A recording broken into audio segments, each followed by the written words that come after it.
manusia akal dan manusia hati.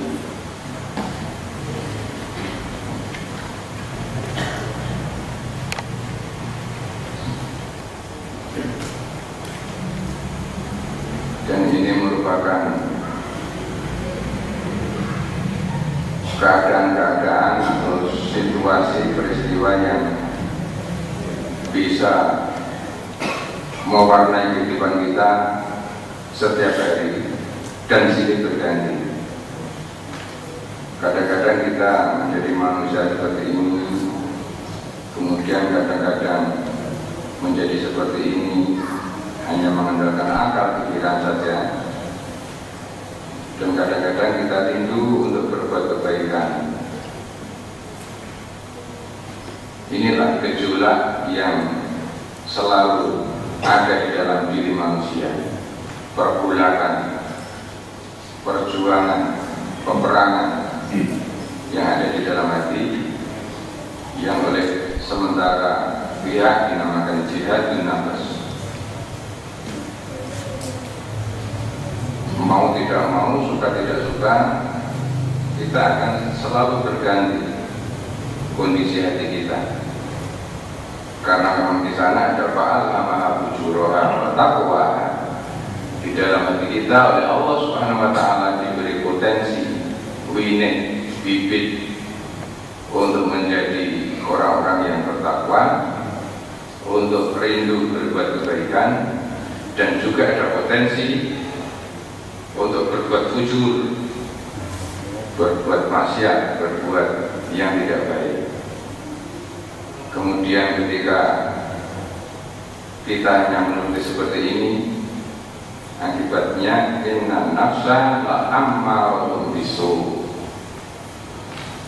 Sesungguhnya nafsu itu, surat Yusuf, inna nafsa satamane nafsu la yakti ammaratun, perintah bisui, kelawan itu tidak Allah, sehingga dikenal dengan nafsu ammar. Dari kata ta'amar, perintah, selalu mengajak, selalu mengarah kepada kejelekan, selalu mengajak kepada kebinasaan, kerusakan, dan penyesalan. Nikmatnya tidak sebanding dengan penderitaan yang berkepanjangan ketika seseorang menuruti nafsunya.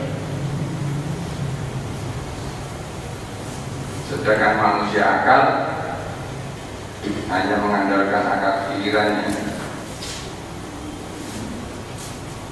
Karena akal manusia itu terbatas, maka menjadi pusing, menjadi bingung, menjadi stres. Tetapi untuk yang jenis ketiga ini, Masya Allah,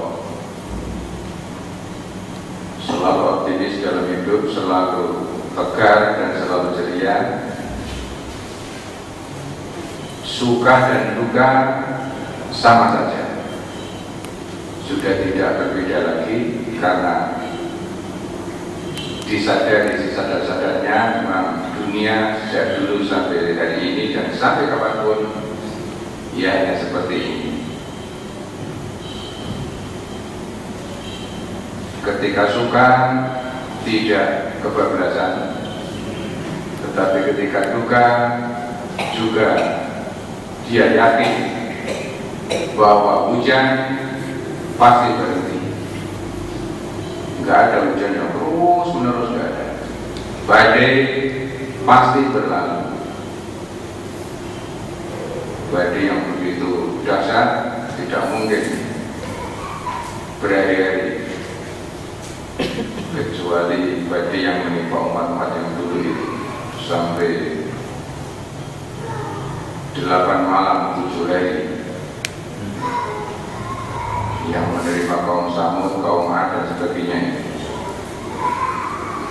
Ini pergulakan perjuangan yang harus selalu kita hadapi, mau tidak mau, suka tidak suka, datang dengan sendirinya. Oleh karena itu yang paling penting kita mampu mengendalikan. Kita tidak mungkin untuk tidak marah. Akan tetapi ketika marah harus sadar sebenarnya, wah ini saya baru ada sesuatu yang harus saya hadapi untuk melatih diri ini. Dilatih sejadi-jadinya dengan sekuat tenaga. Memang getir, memang pahit, memang berat. Insya Allah kalau kita sadar dan bisa menyikapinya dengan tepat, akan menjadi semakin cemerlang kepribadian seseorang yang seperti itu, dan akhirnya dia akan mendapatkan kebahagiaan. Inilah manusia nafsu, ayat 4, surat 45 ayat 23. Afara'aita man ittakhadha ilahahu hawahu wa adallahu Allahu ala ilmin wa khatama ala sam'ihi wa qalbihi wa ja'ala ala basarihi ghishawah wa may yahdihi min ba'dillahi afala tadhakkarun.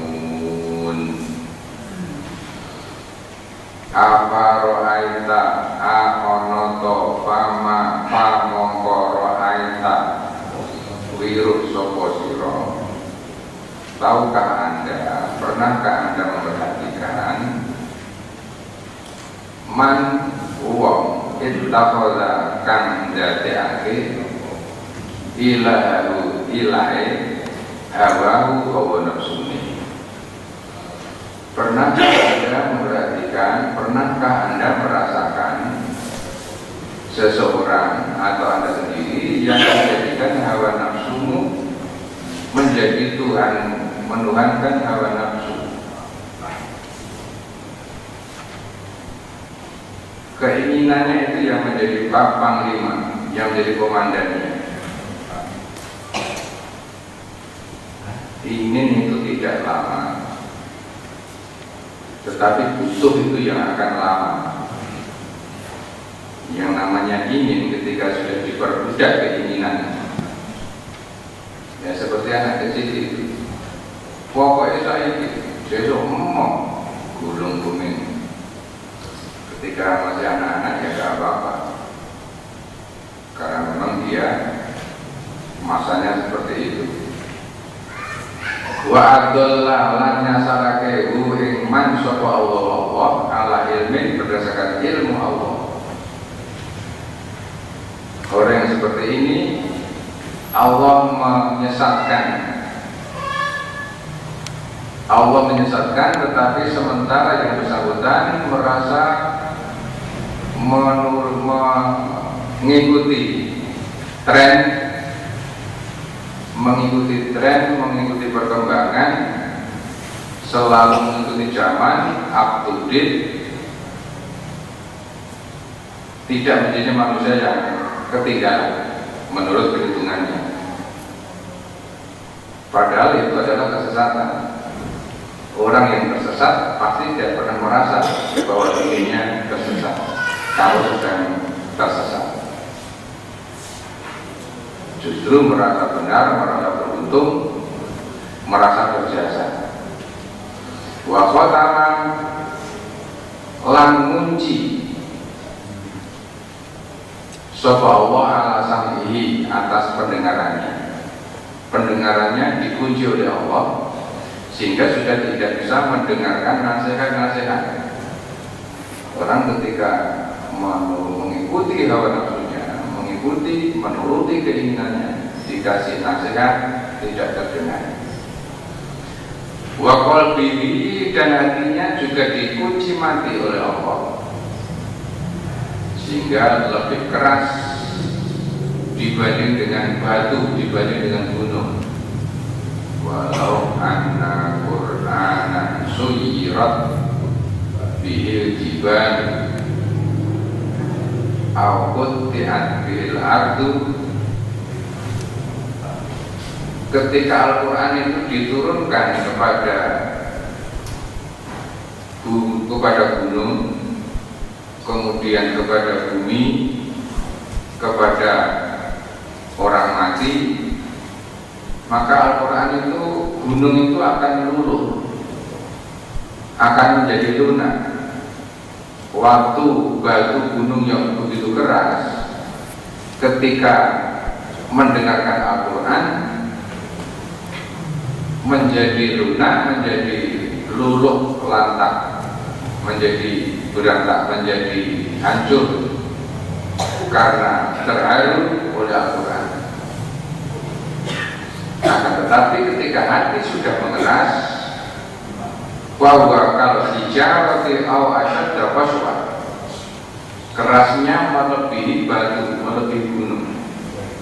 Ketika hati sudah dikunci mati oleh Allah Subhanahu wa Ta'ala, sudah keras, sudah tidak akan ada bisa lagi nasihat yang bisa masuk. Dan ini bencana yang luar biasa. Pendengarannya, hatinya dikunci mati. Wajah ala basori syawah, kemudian penglihatannya buta, penglihatannya tidak bisa melihat kebenaran. Paman yahdihi, paman mongko sapa to yahdi kang nutui hi ing mau mimba ilahi, setelah Allah menyesatkan.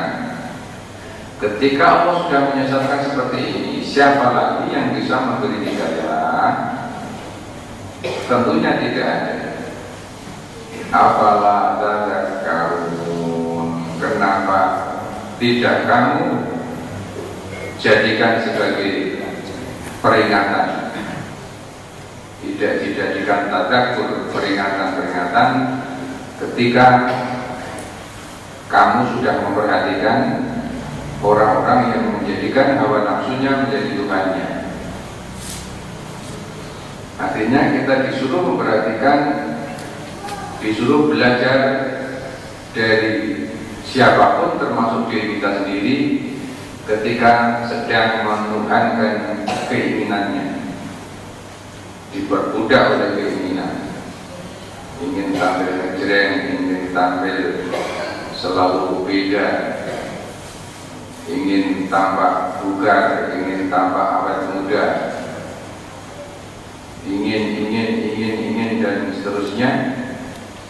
Ternyata itu adalah jebakan-jebakan hawa nafsu yang ketika manusia tidak menyadarinya akan larut, akan terseret kepada kesesatan.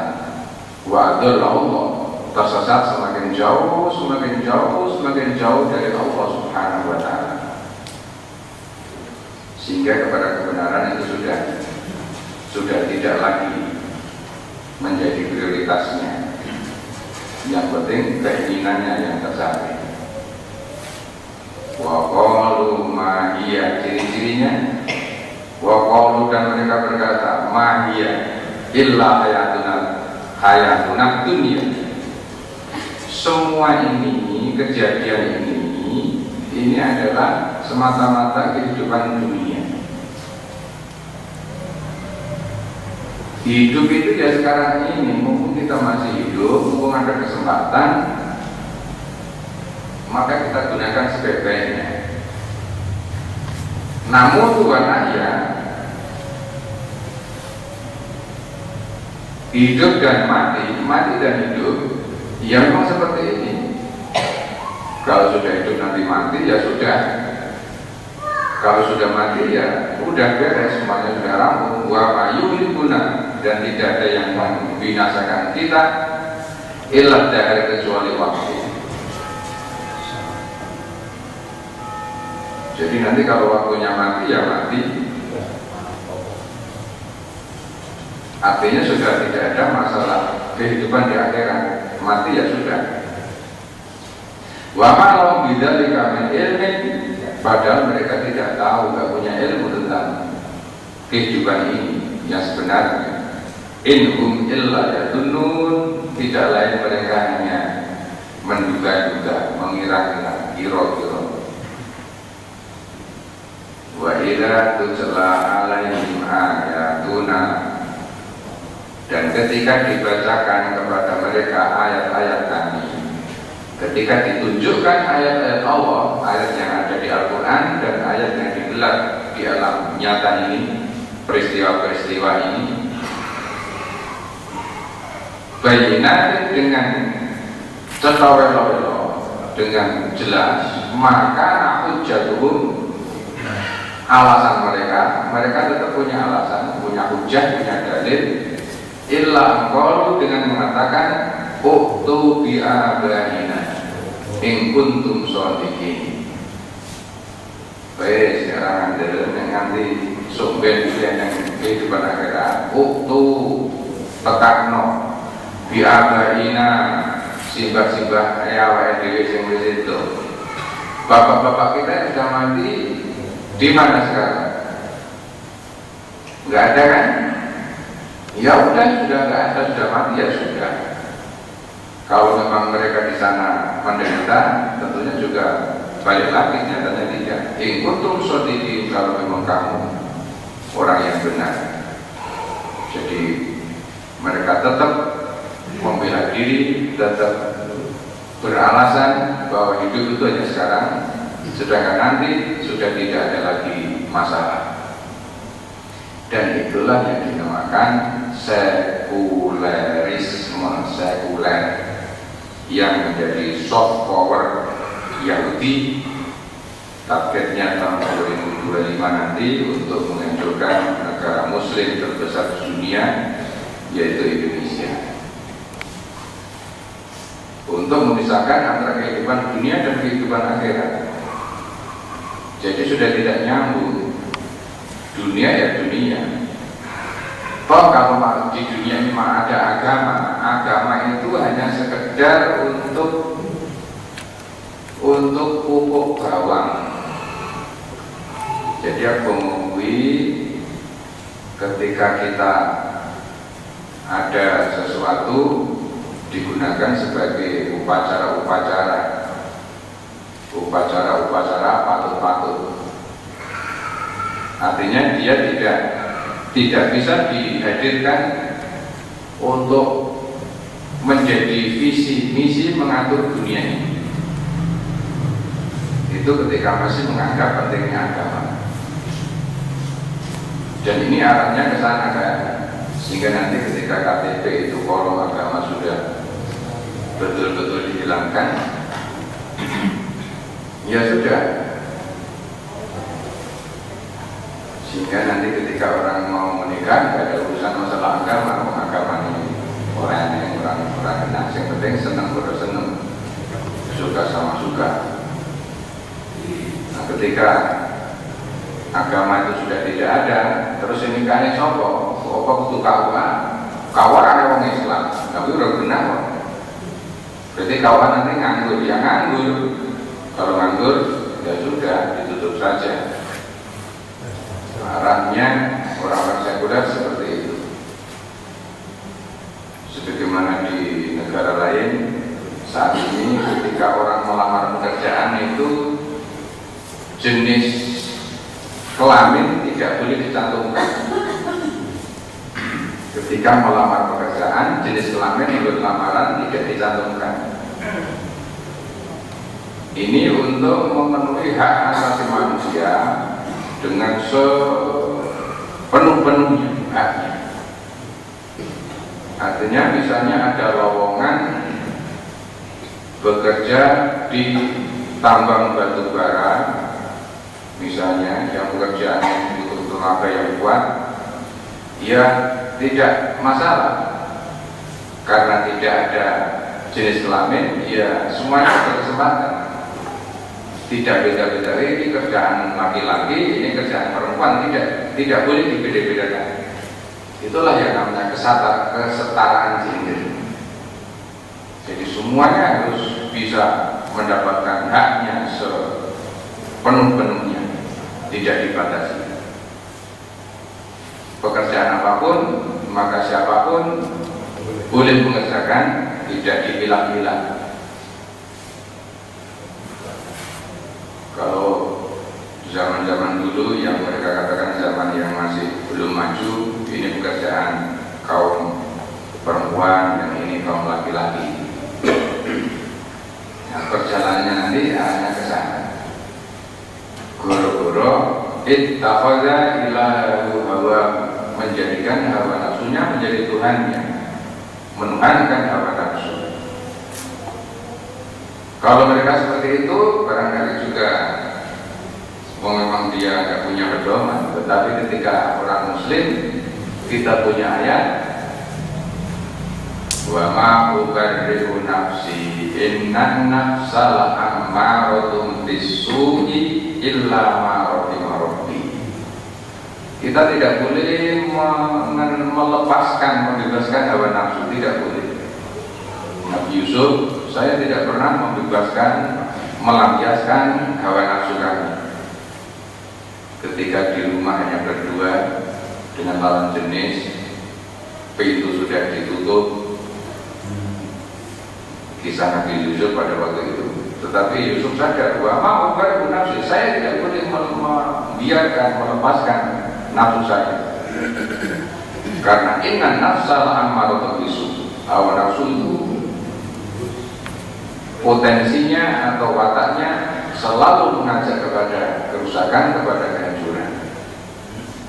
Akan tetapi untuk menahannya memang harus perjuangan yang luar biasa. Ini manusia-manusia nafsu. Kemudian Allah menyampaikan bantahnya dari Rasulullah, "Qul," katakan Muhammad, "Allahu yuhyikum tsumma yumitukum." Allah yang menghidupkan kamu dan Allah yang mematikan kamu. Ketika sudah mati, tsumma yajma'ukum ila yaumil qiyamah, kamu sekalian akan dikumpulkan di hari kiamat, la raiba fihi, yang pasti terjadi, tidak ada keraguan sedikit pun. Wala biduna aktaron nasi la ya'lamun, akan tetapi kebanyakan manusia tidak mau tahu. Ngerti ini ya ngerti jadi, cuma tidak mau tahu. Gurang gagas kok mungkin saya dewe koyo ini kok gagas atau sing penting bisa iki, urip bisa iki. Wa ma hiya illa hayatun dunya, urip yo saiki iki. Sombeng ya subuh, burung genah, burung kelakon. Masya Allah, ini paham-paham manusia nafsu yang semakin hari anggotanya, pengikutnya semakin banyak dan semakin makhluk, semakin cocok dengan paham-paham, dengan keinginan seperti ini. Kemudian manusia nafsu yang lain seperti yang dikisahkan di dalam surat Al-A'raf 178. Ini kisah seorang ulama besar, kisah seorang yang sudah paham dengan ilmu agamanya, dan dia juga sudah menjadi ulama besar, sudah diakui, sudah terkenal. Walau syi'na larafa'nahu biha walakinnahu akhlada ilal ardi wattaba'a hawahu famathaluhu kamathalil kalb in tahmil alaihi yalhad aw tatsrukuhu yalhad. Dzalika mathalul qaumil ladzina kadzdzabu bi ayatina faqsusil qasasa la'allahum yatafakkarun. Faqsusil qasasa, kisahkanlah kisah ini, ceritakanlah kisah ini bagi Muhammad, ungkaplah kisah ini, kisah Bani Israil pada waktu itu, la'allahum yatafakkarun, agar mereka, agar manusia mau menggunakan akal pikirannya, bisa mengambil pelajarannya. Surat Al-A'raf ayat 178, surat nomor 7.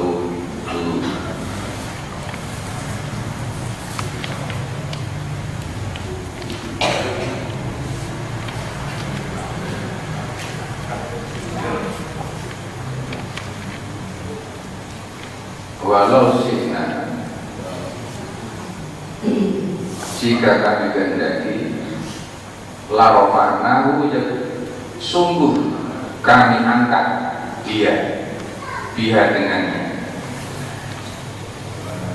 Ketika Allah menghendaki seorang untuk menjadi baik, maka diangkatlah. Mayuridillah bi khairan yufaqihu fid din, kemarin yang kita bahas. Ketika orang itu dikehendaki oleh Allah menjadi baik, menjadi orang yang tinggi kedudukannya, yufaqihu fid din, difahamkan tentang agamanya. Orang ini dikehendaki Allah dan sudah jadi orang yang faqih di dalam agamanya. Rafa'nahu, kami angkat. Walakinahu, akan tetapi dia akhlada ilal ardi, dia merendahkan dirinya cenderung kepada bumi. Dia angkat tinggi, tetapi dia tetap cenderung diprok ke bumi, mempunyai perilaku yang rendah, mempunyai keinginan yang rendah. Walau aradna an-narfa'u bitilkal ayati wal amali biha ila darajatil kamalil lafa'alna bi anna khuluqu lahu hidayata khalqan wa nulzimu al-amala biha ta'an aw karahan idla yujizuna dzalik. Ketika orang itu dikehendaki oleh Allah, sudah yufaqihu fid din, orang itu akan senang sekali belajar agama, tidak ada rasa malas, tidak ada rasa wegah. Rasanya belajar agama, ngaji itu rasanya nikmat, bukan main, keporo ketagihan. Ini ketika Allah mengangkat kedudukan seseorang di sisinya, dibimbing, dituntun, dipernahke. Walakinna hadza rafu mukhalifun li sunnatina. Laqad rokana hadza rajulu ila dunya wa mala ilaiha. Akan tetapi diberi kedudukan yang tinggi seperti ini, kalau istilah Jawa mungkin rakuat maksudnya rakuat kederajatan, pangkat, rakuat menganggoni kederajatan. Jadi wong mulya malah pilih jadi wong sing turut cakro, padahal itu khotbahmu ya pinter, ngaji ya pinter, tetapi dia malu untuk menampakkan ilmunya. Kemudian khotbah, pidato, aku iso jane nek kok ndak rapi blas aku. Orang-orang rapi blas kok diawasi wong wae, penak malah meniki ning ngendi ning pertolon, ning cakro, serane wong awil. Padahal aslinya dia sudah diangkat oleh Allah Subhanahu wa taala. Tetapi karena tidak kuat ke derajatan untuk menurut derajat itu, dia memilih menjadi orang-orang yang bebas.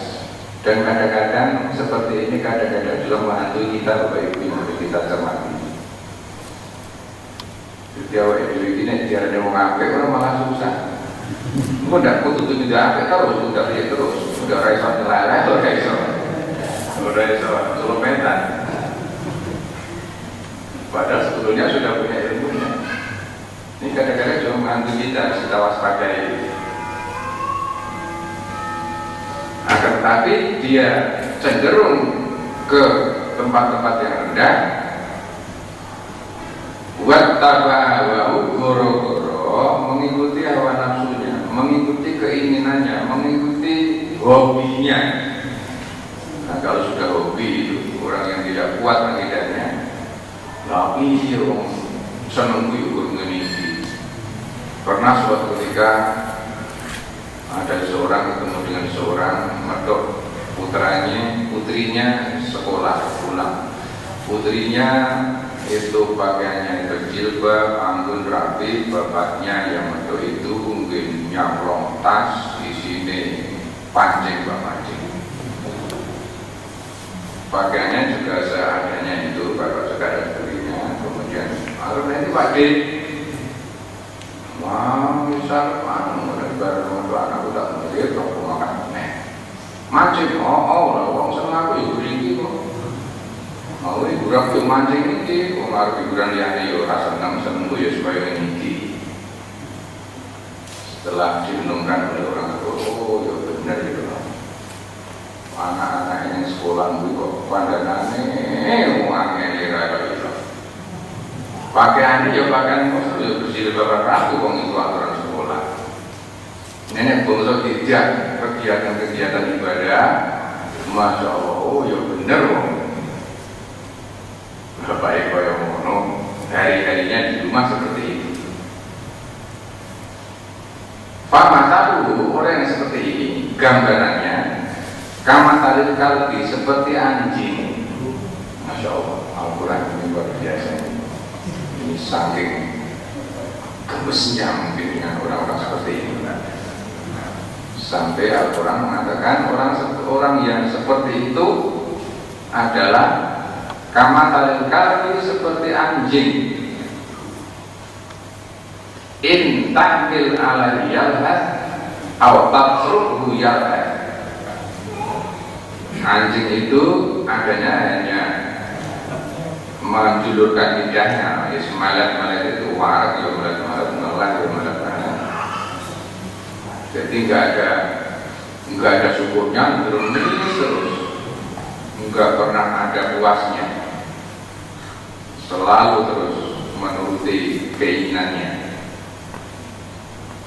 Dzalika mathalul qaumil ladzina kadzdzabu bi ayatina faqsusil qasasa la'allahum yatafakkarun. Kisah ini Allah menyuruh untuk diungkap kepada masyarakat, kepada umat Islam agar mereka bisa mengambil pelajaran, contoh-contoh yang baik dan contoh-contoh yang tidak baik. Di dalam tafsir dikatakan orang ini namanya Bal'am bin Bamrah. Dia termasuk ulama top, ulama yang sudah terkenal ilmunya, sudah bijak zaman Bani Israel, termasuk ulamanya Nabi Musa Wadilah dalam sebuah riwayat. Tetapi orang kuatnya dan derajat tadi ulama itu tina-tina yang masjid, padahal ada mall, ada warna-warna, ada hotel, ada tempat hiburan. Akhirnya dia tidak kuat untuk jadi orang-orang baik. Akhirnya dia meninggal dunia dalam keadaan maksiat, dalam keadaan kafir, yang tadinya adalah orang-orang yang sudah faqih fiqih. Nah ini yang harus kita cemaskan, Bapak Ibu.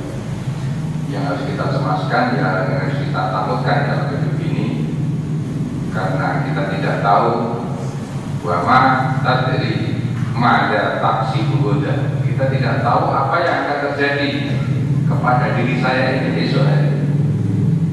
Betul, hari ini kita sudah bagus, 5 waktunya insya Allah sudah tertib teratur, keporot jamaahnya juga sudah agak tertib dan teratur.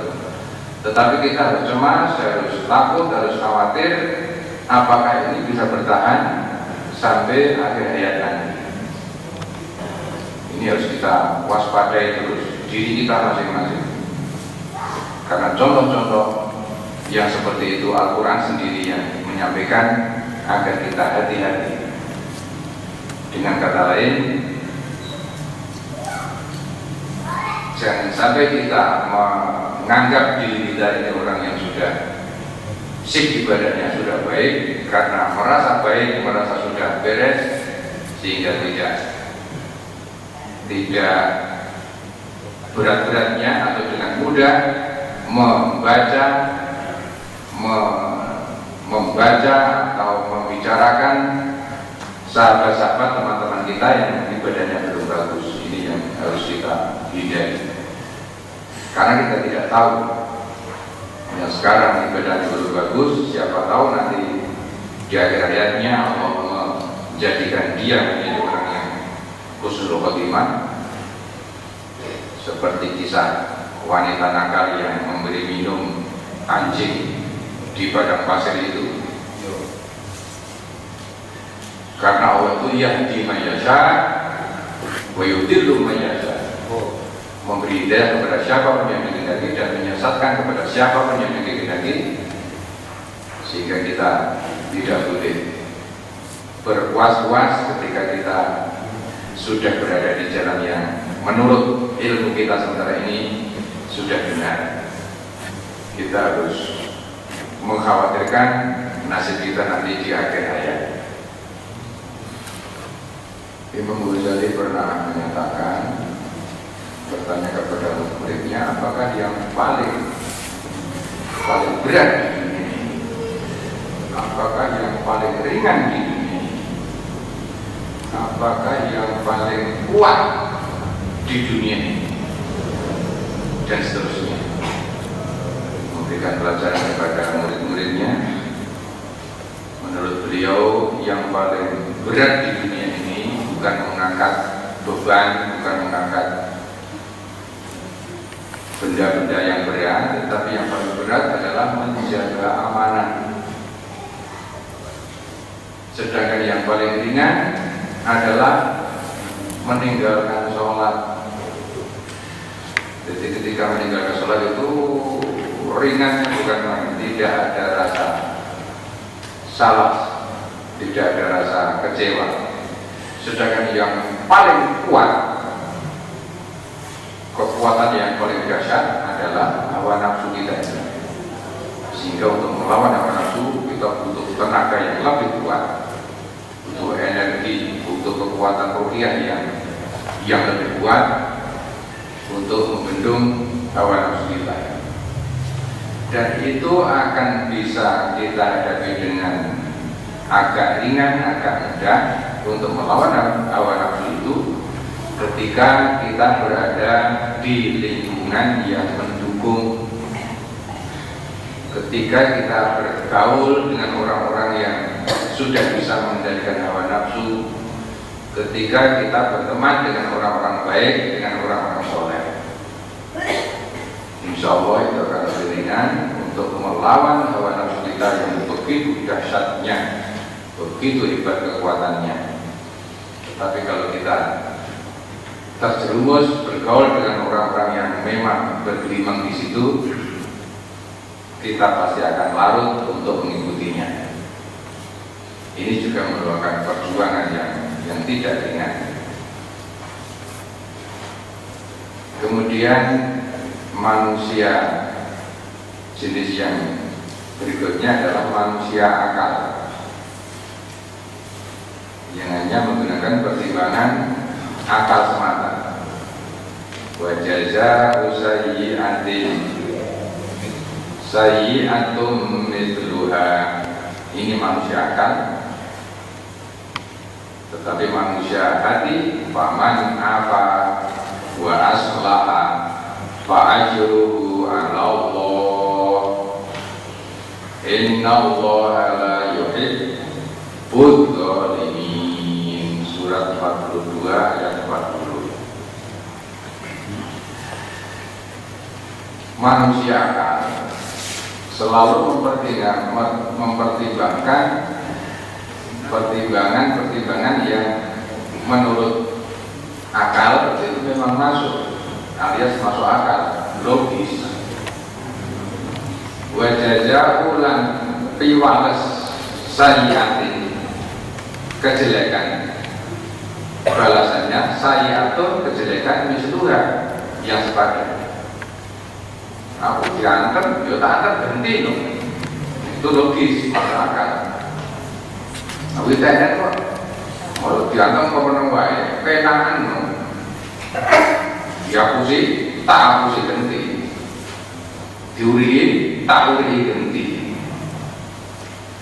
Kalau masih sepadan, ini tidak terlalu salah. Tetapi ketika kebiasaan ini dijadikan harian dijadikan rutinitas, maka akal kita akan terseret ke arah diseret oleh hawa nafsu. Yang jelas ketika dirugikan kemudian membalas merugikan itu untuk syariat, untuk misluha itu susah.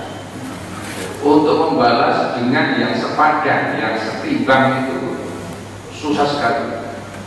Jadi kata kuncinya misluha, membalas dengan balasan yang sepadan, yang setimbang. Ini yang tidak gampang. Ketika mendapatkan akal, maka tantangannya di sini. Kalau masih setimbang, agama masih mengizinkan. Tetapi untuk menjadi sepadan ini yang tidak gampang. Oleh karena itu, faman apa barang siapa yang memaafkan itu memberikan ampun sebelum yang bersangkutan meminta, itu afun. Wal afi anin nas, bahasa itu. Wasari'u ila maghfiratin wasari'u ila maghfirat, dan seterusnya. Alladzina yunfiquna fis sarra'i wad dharra'i wal kadhibina al-ghaiza wal 'afina 'anil nas. Memberikan ampunan sebelum yang bersangkutan meminta, itu afun. Tetapi memberikan ampunan ketika yang bersangkutan meminta, itu namanya ghafarun. Ada istighfar, meminta ampunan. Memang dia minta, saya beri. Kalau yang ini belum meminta, sudah diberi maaf. Orang yang pemaaf, wa aslah, tidak hanya memaafkan, malah diperbaiki. Wis dinapura, isih disamoni menegari bacaan. Wa aslah. Ini memang elok luar biasa. Fa'ajiru Allah, maka Allah sendiri nanti yang akan memberikan balasannya. Dan kita berusaha berjuang sekuat-kuatnya seperti ini. Minimal sayyatun misluha, membalas dengan balasan yang setimbang. Tetapi itu sudah tidak gampang untuk pas itu. Mestinya yang bujul ini. Kalau sudah bujul, mesti dua serat terima. Aku mau nanti mau rasa kok, so tak walas meneh. Lemalas saja seru. Gak boleh kok malah. Terus menerus tidak akan selesai. Kecuali selesainya adalah lamar untuk bisu tadi, terseret oleh hawa nafsu, menjadi manusia nafsu karena tidak setimbang. Itu yang berbahaya. Kemudian manusia akal seperti yang dikisahkan Al-Quran tentang kisahnya Qarun. Jadi Bal'am itu ulama di zaman Nabi Musa, Bani Israel. Qarun ini seorang konglomeratnya di zaman Nabi Musa. Ini kisah Qarun. Surat Al-Qasas, surat nomor 28, ayat 78, ayat 79. Ketika Qarun mentang-mentang karena memang punya harta benda, punya harta benda yang banyak, diingatkan oleh tonggo dewa tengah oleh kaumnya. Apa kata dia? Qala innama utitu ala ilmin indi. Aku lewu iso kaya ngene iki, aku dhisik kuwi sekolah, lewu sekolah ora sedelo. Aku duwe ilmune. Sekolah kuwi rekoso, prakate yo larang. Mula nek saiki aku iso nyambut gawe kaya ngene iki, ya wis sak mestine to. Innama utitu, sak temene utitu diwenehi sapa ingsun. Ing bondo dunya saya bisa kaya raya seperti ini. Ala ilmi ini jalaran ngelmu, jalaran aku duwe ngelmu. Lah ora perlu sekolah. Coba nek belum sekolah kaya aku.